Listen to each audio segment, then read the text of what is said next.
A man sits alone on a beach, staring at the sea. He has won the greatest war of his time. He has defeated an entire city. He should be celebrated. He should be home. Instead, he has been lost for 10 years. Monsters have hunted him. Storms have destroyed his ships. A goddess has trapped him on an island, offering him everything except the one thing he actually wants. He could stay. He could be safe, comfortable, and never suffer again.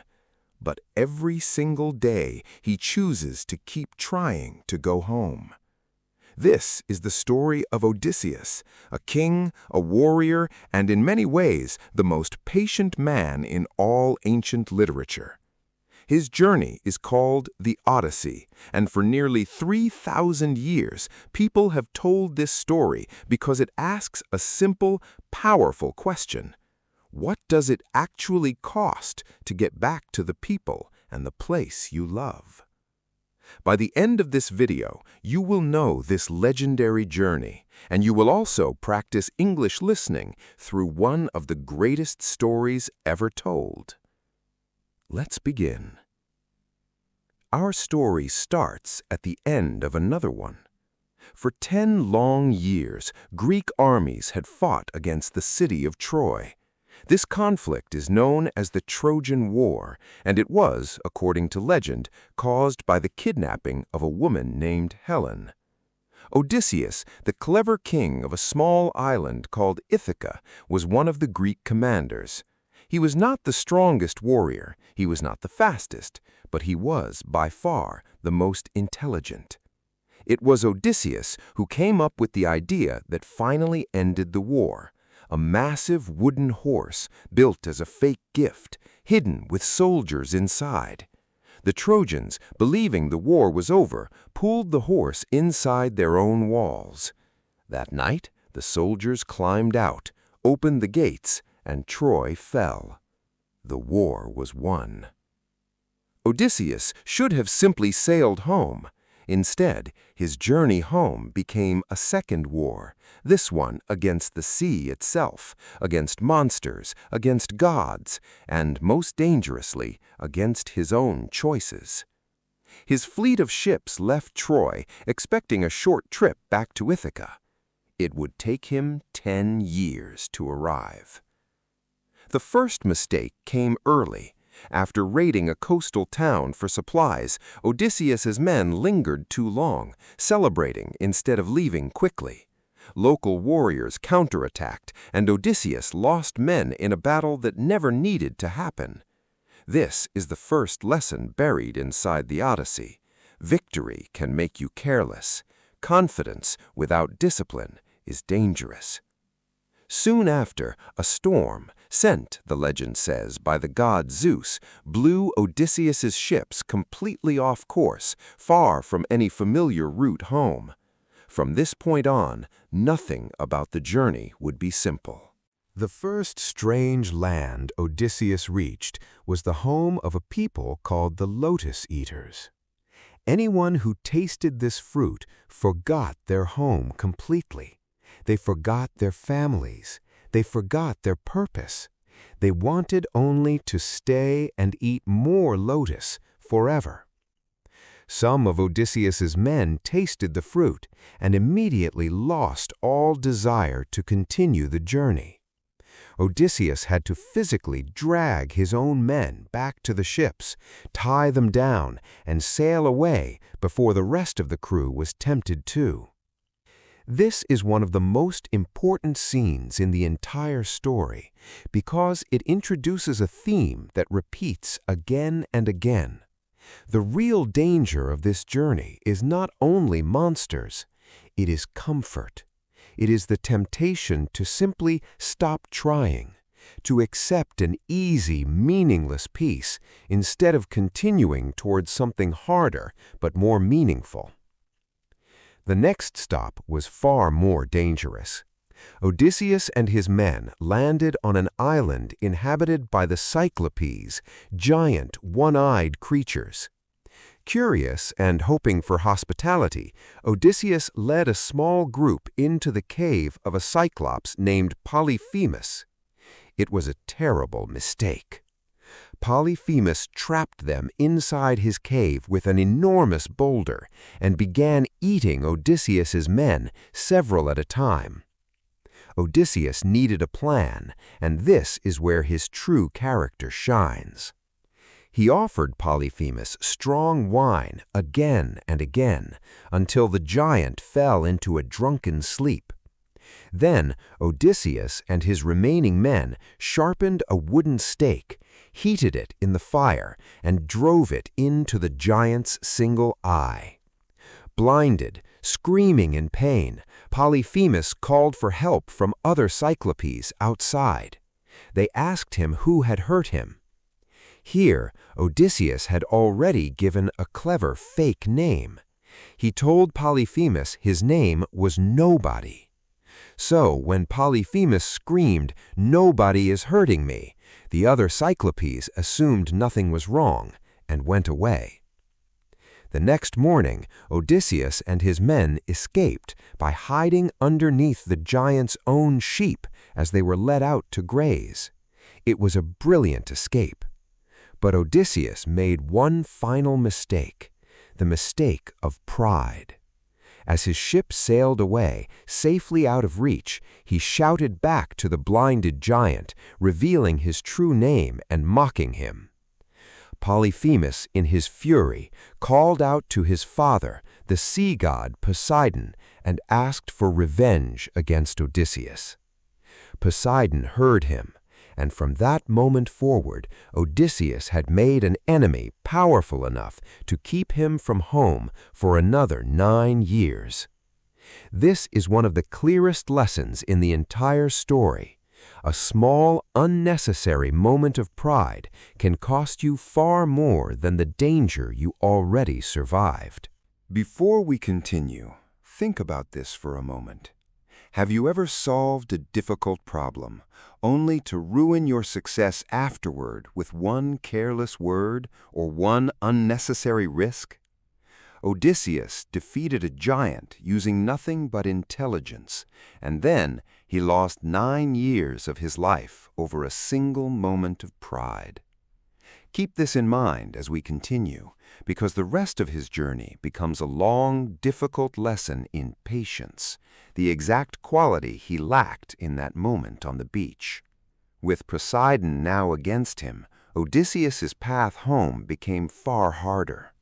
He reached the island of the sorceress Circe, who turned several of his men into pigs using magic. Odysseus, protected by an herb given to him by the god Hermes, resisted her spell and forced Circe to change his men back. Impressed by his courage, Circe eventually became an ally, but she gave Odysseus difficult news. Before he could return home, he needed to travel to the underworld itself to seek guidance from the spirit of a dead prophet. This is one of the boldest moments in the entire story, a living man willingly entering the land of the dead simply because he needed information to continue his journey. In the underworld, Odysseus spoke with the spirits of fallen warriors, including some of his own former companions from the war. He also spoke with his own mother, who had died of grief while waiting for his return, a painful reminder of exactly how much this journey was costing the people who loved him. The prophet warned him the road home would remain dangerous, and his own men might destroy themselves through poor choices unless Odysseus stayed disciplined. Leaving the underworld, Odysseus faced 2 more of the most famous dangers in the story. First, the sirens, creatures whose singing was so beautiful that sailors would steer their ships directly into the rocks, entranced, and die. Odysseus wanted to hear their song without dying, so he ordered his men to fill their own ears with wax, making them deaf to the sound, while he alone remained able to hear. He had himself tied tightly to the mast of the ship and ordered his men not to release him no matter how much he begged. As the ship passed the sirens, Odysseus heard their impossible, beautiful song and desperately struggled to break free. His men, following his own instructions exactly, refused to untie him. The ship sailed safely past. This scene is one of the most powerful metaphors in the entire story. Sometimes, protecting your future self requires structure and commitment decided in advance, because in the heat of temptation, you may not trust your own judgment. Immediately after, Odysseus had to steer his ship between two more dangers: Scylla, a six-headed monster living in a cliff, and Charybdis, a massive whirlpool capable of swallowing an entire ship. He could not avoid both. He made the calculated decision to sail closer to Scylla, accepting the loss of a few men to her attack, rather than risk losing the entire ship to Charybdis. It was a brutal, painful choice, but a necessary one. Leadership, this moment teaches us, sometimes requires accepting a smaller, certain loss in order to prevent a total, catastrophic one. Eventually, Odysseus's men, exhausted and starving, landed on an island belonging to the sun god, Helios, where sacred cattle grazed. Odysseus warned his men clearly and repeatedly, "Do not touch these animals." But hunger overcame discipline. While Odysseus slept, his men killed and ate several of the sacred cattle. The punishment was immediate and total. As they sailed away, a violent storm destroyed the ship completely. Every single member of the crew drowned. Only Odysseus survived. Alone, exhausted, and now truly without a home, a crew, or a path forward, Odysseus washed ashore on the island of the goddess Calypso. Calypso offered him something extraordinary: an easy, comfortable, endless life by her side. She even offered him immortality, the chance to never die at all. For 7 years, Odysseus stayed on that island. But even paradise could not replace what he actually wanted.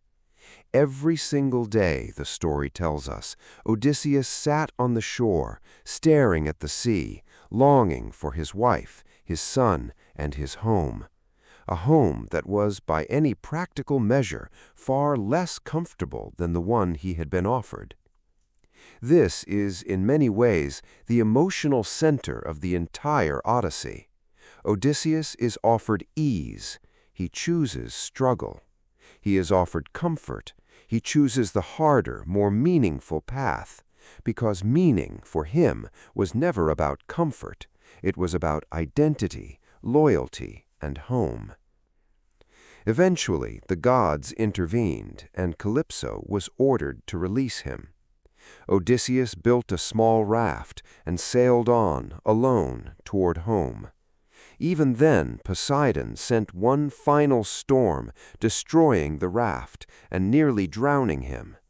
Odysseus survived only by swimming for 2 days straight, finally washing ashore, exhausted, on the island of the Phaeacians, a peaceful, hospitable people who would finally help him complete his journey.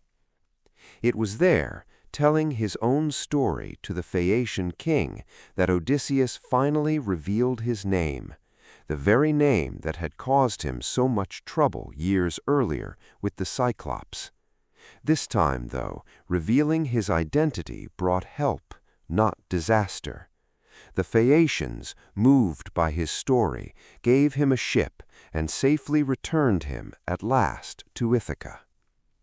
10 years after leaving Troy, Odysseus finally stood again on the shores of his own home. But even then, his journey was not entirely finished. He found his own house filled with unwanted suitors, men who had spent years trying to take his wife and his kingdom, believing he would never return. Disguised as a beggar, Odysseus patiently, carefully observed his own home before revealing himself, and in the story's final confrontation, reclaimed his household, his kingdom, and his family. So what can nearly 3,000 years of storytelling teach us today? The Odyssey is not really a story about monsters or gods or magic. It is a story about the true cost of coming home to what actually matters. Odysseus survives lotus eaters who forget their purpose, a sorceress who tempts him to stay, and a goddess who offers him a painless eternity. Every single obstacle in this story offers him an easier path than the one he chose.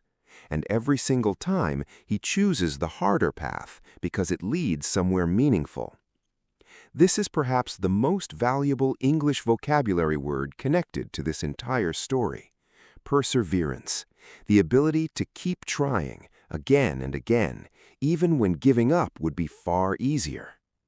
Whatever home means in your own life, a goal, a relationship, a version of yourself you are trying to become, the Odyssey reminds us that the journey is rarely simple, rarely fast, and rarely free of temptation to just stop trying. But the ones who arrive are almost always the ones who, like Odysseus, simply refused to stay lost. That is the story of the Odyssey, one of the oldest, most influential journeys ever told, filled with monsters, gods, temptation, and above all, patience. If this video helped you understand English a little better and gave you something meaningful to think about, please consider subscribing to Fluent English Mindset. Every subscription helps us keep bringing you stories like this one, stories that build both your English and your mindset together. In our next video, we will travel to a different story of struggle and triumph. Until then, keep learning, keep practicing, and remember, the path home is rarely easy, but it is almost always worth it. I will see you in the next video.